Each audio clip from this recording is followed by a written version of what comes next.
The Red Hunters are a loyalist chapter of the Adeptus Astartes created during the course of an unknown founding.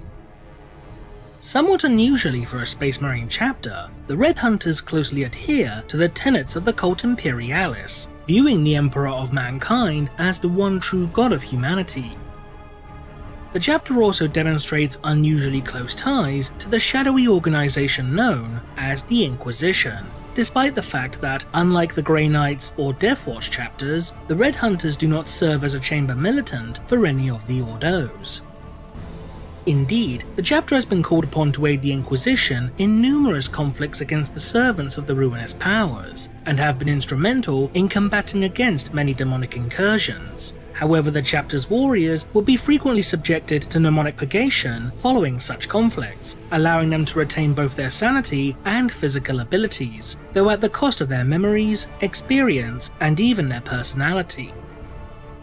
Such purges will even extend to the chapter's own historical archives, with the majority of their records being deliberately erased, though a small number of these do still remain, even if the Red Hunters themselves retain no memory as to how they came to be rewarded with such battle honours. The chapter would also be called upon by the Inquisition in order to monitor other chapters of the Adeptus Astartes whose loyalty may be called into question. Following the culmination of the Badab War, 3 companies of the Red Hunters would be withdrawn from their active deployments by order of the Inquisitorial representative upon Terra.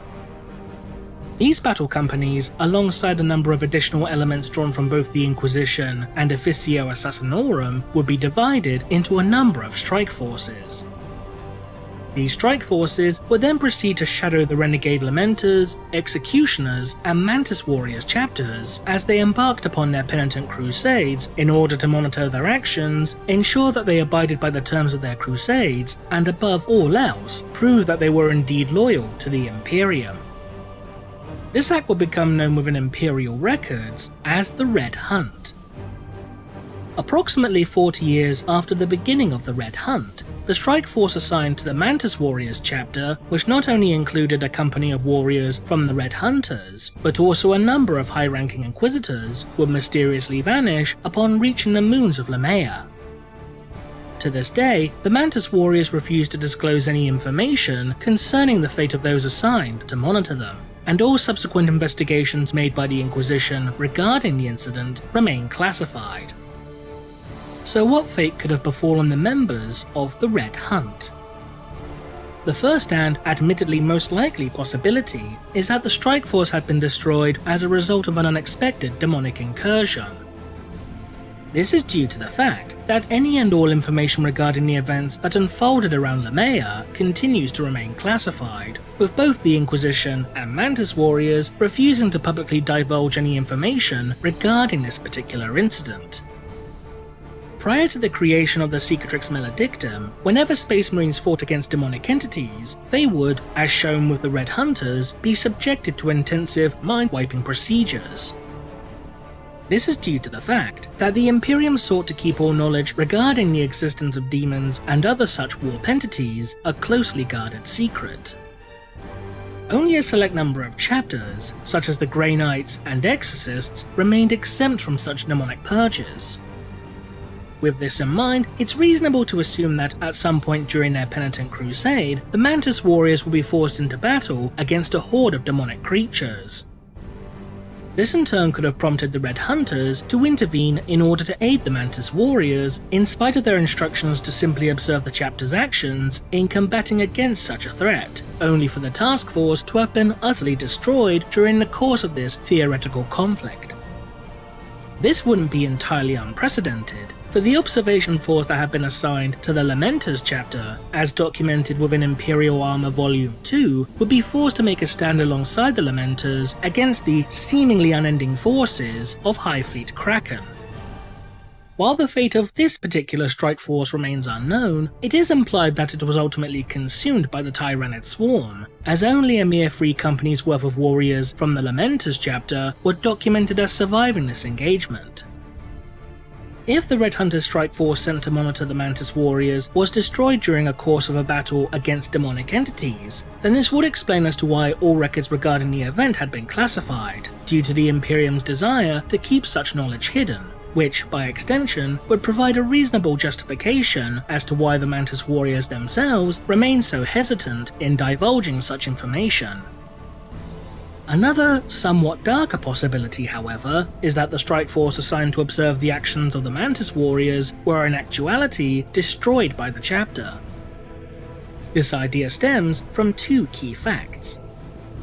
The first of which is that the Mantis Warriors, during the course of the Badab War, were not only one of the more aggressive allies of the fallen Astral Claws chapter, but also one of their staunchest. Indeed, it would be the Mantis Warriors that would first instigate an attack upon another Space Marine chapter during the course of this war, which resulted in the Mantis Warriors capturing the Firehawk strike cruiser, the Rapturous Fire.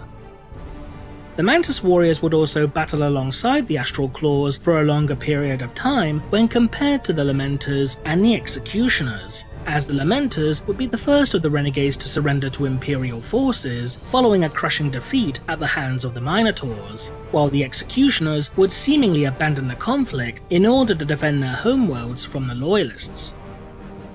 In addition, during the final battle for Badab Primaris, the Mantis Warriors would bear the brunt of the assaults being launched by the Loyalist Exorcists, Nova Marines, Firehawks, and Star Phantom chapters.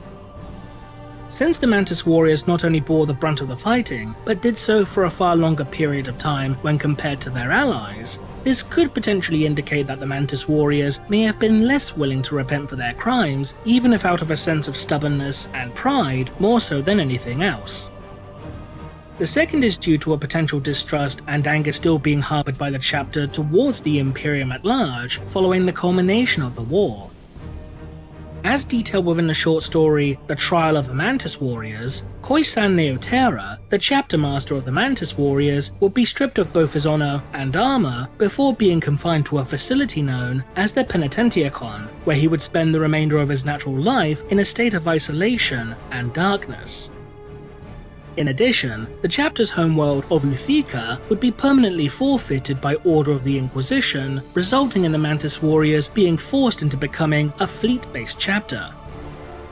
With these factors taken into account, it is feasible to assume that the Mantis Warriors, after everything that the chapter had been forced to undergo, could have launched an attack upon the Red Hunters purely out of blind rage after discovering that they were under surveillance, perhaps even being angered by the insinuation that their oaths to undertake a penitent crusade, and by extension the chapter's very honor, was being questioned.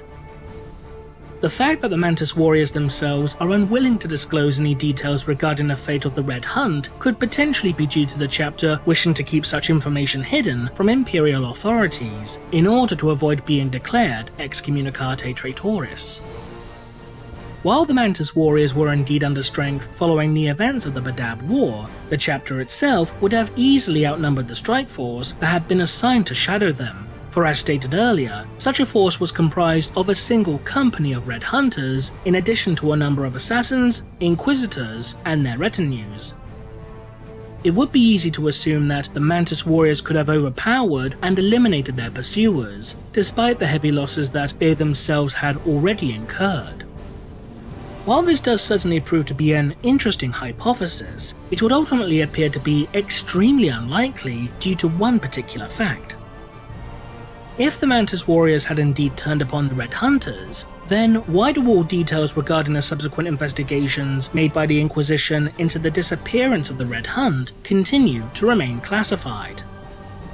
If the Mantis Warriors had launched an attack upon another Imperial institution, and the Inquisition subsequently learned the truth of such an incident, then why would they deem to cover up such a crime instead of punishing the chapter for their actions? Perhaps the Red Hunt had not fallen victim to any form of foul play or to the blades of a potential foe, and had instead become simply subjected to ill fortune.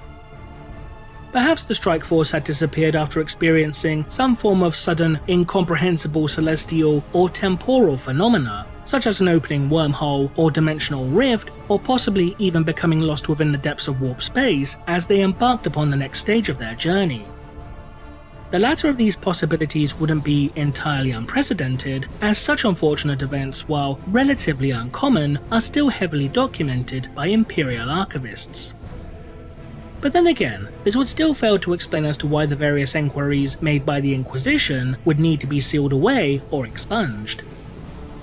Until the Inquisition decides to declassify the findings of their investigations, if they ever do so at all, then all we can do is speculate. What do you think? Leave a comment below, and thanks for watching.